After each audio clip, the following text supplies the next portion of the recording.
मेरी दवा की दुकान थी और उस दिन दुकान पर काफ़ी भीड़ थी। मैं ग्राहकों को दवाई दे रहा था। दुकान से थोड़ी दूर पेड़ के नीचे वो बुजुर्ग औरत खड़ी थी। मेरी निगाह 2-3 बार उस महिला पर पड़ी तो देखा उसकी निगाह मेरी दुकान की तरफ ही थी। मैं ग्राहकों को दवाई देता रहा, लेकिन मेरे मन में उस बुजुर्ग महिला के प्रति जिज्ञासा भी थी कि वो वहाँ खड़े खड़े क्या देख रही है। जब ग्राहक कुछ कम हुए तो मैंने दुकान का काउंटर दुकान में काम करने वाले लड़के के हवाले किया और उस महिला के पास गया। मैंने पूछा, क्या हुआ माता जी, कुछ चाहिए आपको? मैं काफ़ी देर से आपको यहाँ खड़े देख रहा हूँ।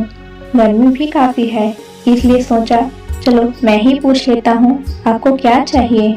बुजुर्ग महिला इस सवाल पर कुछ सकपका सी गई।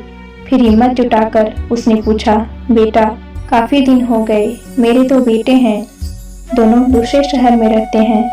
हर बार गर्मी की छुट्टियों में बच्चों के साथ मिलने आ जाते हैं। इस बार उन्होंने कहीं पहाड़ों पर छुट्टियां मनाने का निर्णय लिया है बेटा, इसलिए इस बार वो हमारे पास नहीं आएंगे। यह समाचार मुझे कल शाम को ही मिला। कल सारी रात ये बातें सोच सोच कर परेशान रही, 1 मिनट भी सो ना सकी। आज सोचा था तुम्हारी दुकान से दवाई लूंगी, लेकिन दुकान पर भीड़ देखकर यहीं खड़ी हो गई। सोचा जब कोई नहीं होगा तब तुमसे दवा पूछूंगी।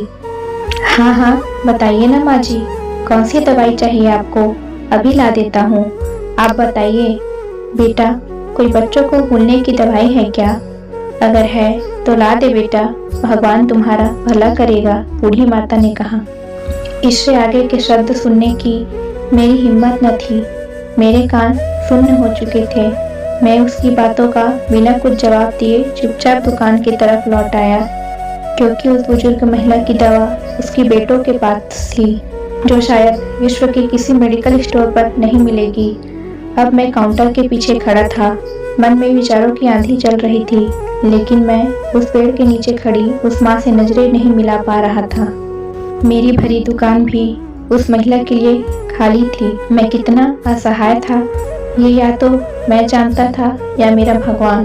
अब जब भी अपने शहर में ये सुनता हूँ कि इस बार गर्मी की छुट्टियों में हम गांव न जाकर कहीं और घूमने जा रहे हैं, तो वो पेड़ के नीचे उन माता जी की वेदना अंदर तक झंझोड़ कर रख देती है। यह कहानी हमें संसार में माँ के प्रेम की वेदना का एहसास करा रही है। माँ की ममता इतनी विशाल और अनमोल है जितना दुनिया में कोई वस्तु नहीं है।